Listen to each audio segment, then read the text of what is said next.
How good is this?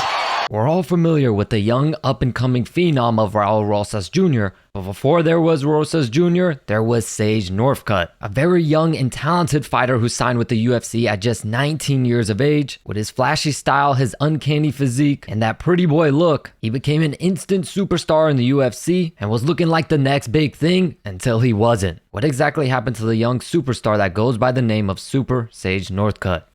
After stringing up an amateur MMA record of 5-1, Sage Northcutt makes his professional debut on November 14th of 2014 at just 18 years old, and who would have expected that within just a year of making his professional debut, he would have signed and be fighting for the biggest MMA promotion in the world. To miraculously pull this off, he fought 4 times in 4 months and won them all via stoppage. He would catch Dana White's attention on the Dana White Looking for a Fight series, which garnered nearly 5 million views, which exploded him to unbelievable heights in popularity, with this fight on the show being at Legacy FC 42. Nick the Tooth's fighting on this thing. Dude, is that an Abercrombie model? Could this guy fight? Yeah. Because he's got to pay for that tanning.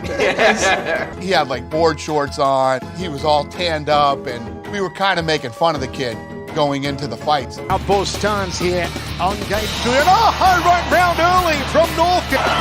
Look at the side kick. Double side kicks. Here comes Sage Northcutt with the earlier grip. Metronome to set for Sage Northcutt. Bouillon getting manhandled every way right now. I didn't see this coming. Ball off the top here, gotta be careful. Takes the back of Bouillon. Gonna give Bouillon a taste of his own medicine. He's gonna rear naked choke the rear naked choke artist. He's done it. Holy shit. Showing off his fan-friendly style and winning via rear naked choke. However, Dana White at the end of the episode didn't make it clear that they were signing him, so people were already eager to see this guy fight in the UFC, but he wasn't signed just yet. However, they wouldn't have to wait very long because Sage Northcutt fought in the very next month, winning again by rear naked choke at Legacy FC 44, to which then the UFC decided to sign him, and just 5 weeks later he makes his UFC debut on October 3rd of 2015. To say he had a good performance on his UFC debut would be a complete understatement. Basically his entire life. Oh, God, he hurt him. Yeah. Pushing forward. In trouble. Trying to finish it. Look at that speed. Well done. All over him. Hit it all over. Sage Northcutt just like that.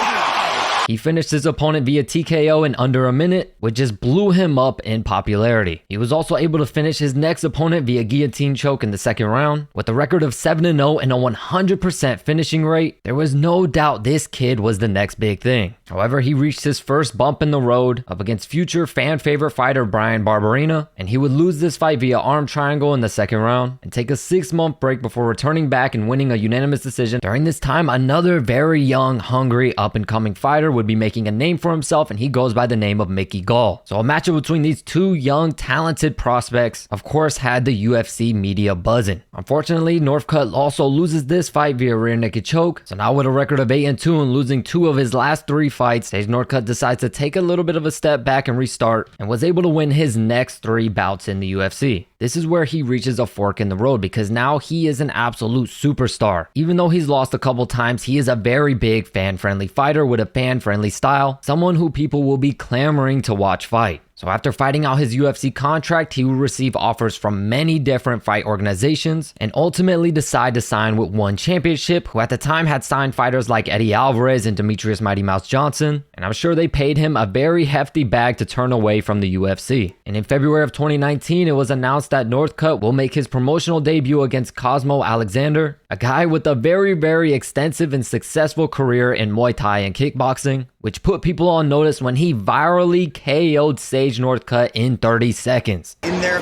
with people that want to grapple with him. Cosmo!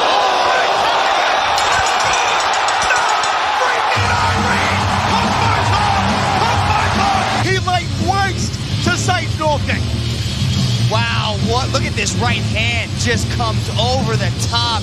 You give Cosmo one minor opening and he will bust through it, and that's exactly what he... This brutal defeat, Northcutt would take to social media and reveal that he suffered 8 fractures in his face that forced him to undergo 9 hours of surgery in Singapore. Cosmo Alexander really broke this guy's freaking face. So of course, with a very long layoff waiting ahead for Sage Northcutt, no one was really sure how long it would take before he would come back, or if he ever would come back after sustaining such a damaging blow. But eventually he would come back on May 5th of 2023 with a great comeback victory, winning via heel hook in 40 seconds. However, this was his last fight to date. He was scheduled to have a fight in January of this year, 2024. However, there was some drama that caused him to pull away from the fight, causing a ton of controversy and speculation, and even makes it seem like he may have retired from fighting altogether. Northcutt was scheduled to take on Shinya Aoki at 1FC 165 in Japan, but pulled out just hours before the event. Of course, rumors circulated of steroid use, weight cutting issues, health issues, and one championship didn't help at all when putting out a statement implying that Northcutt pulled out due to unforeseen reasons. So of course that forced Northcutt to clear the air on social media. I'll leave it up here for you guys to read it yourself. It's very long, but just to give you the cliff notes, he basically had 3 coaches fly out to Japan to corner him for the fight. He was informed very last minute that 2 of his coaches weren't going to be allowed in his corner. He was only going to be allowed 1, and he was told that his other 2 coaches can watch as spectators in the crowd. Of course, this angered Northcutt as they told him this last minute as he flew these coaches out himself on his own dollar. The coaches were then deported out of Japan because they didn't have a working visa to be there when they were supposed to be working as a coach for this event. Without work visas, his coaches were even getting threats of being thrown in prison. So for this reason, a very frustrated Sage Northcutt decides to pull away, and he decides he does not want to fight anymore.